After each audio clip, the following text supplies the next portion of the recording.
Hi, I'm Damien Wills, owner and chief pilot of GoFly Aviation, and welcome to this week's GoFly Quick Tips. This week we're going to look at how to avoid colliding with an aircraft by using the radio. So we're going to look at in particular when we're departing or we're approaching an airfield. So it's very important that when we're flying, we're always looking out for other aircraft, but we also should be doing what we call a listening watch, so using the radio to listen out for other aircraft in our area as well. And we're going to look at how we can best use the radio to make sure we keep a safe distance from other aircraft.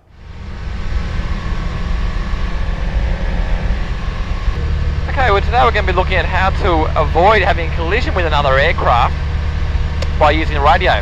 So we're going to look at what we do when we depart an airfield. So you should always give a departure call or a rolling call with your intentions on which way you're departing. So for instance today at Caloundra, it was Caloundra traffic sling 8515 rolling 12. We're departing upwind to the southeast on climb 1500. Now let's just say for instance we're departing to the south and we're saying we're climbing to 1500, and just after our call we hear that there's an aircraft inbound from the south at 1500 as well. Now, the logical thing to do would be to not stay at 1500 because we've got an aircraft inbound on a reciprocating track at the same height. So the safest option there would be to get on the radio and either to advise the other aircraft that you've departed and that you'll be maintaining 1000 feet until you've got it visual.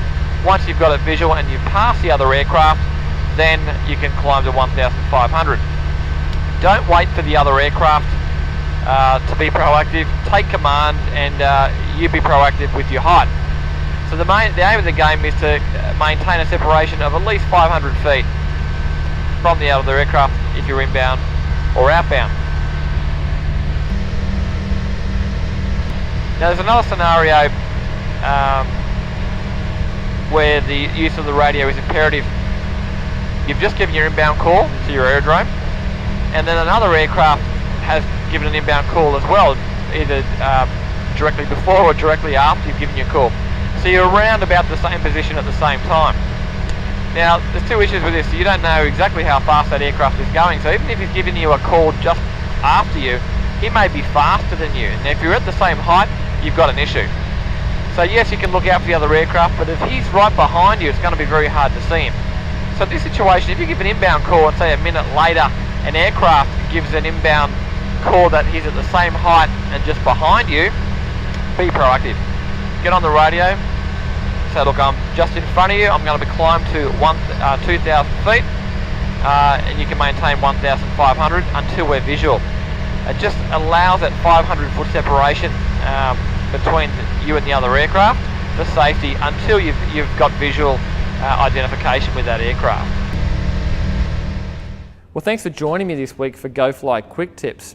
Remember, if in doubt and you're not sure where an aircraft is, get on the radio and ask the other aircraft and other pilot their position.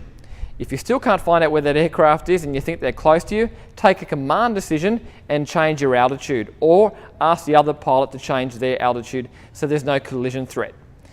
Remember, these videos are free, and to support them, please go and have a look at our online flight school at www.gofly360.com.au.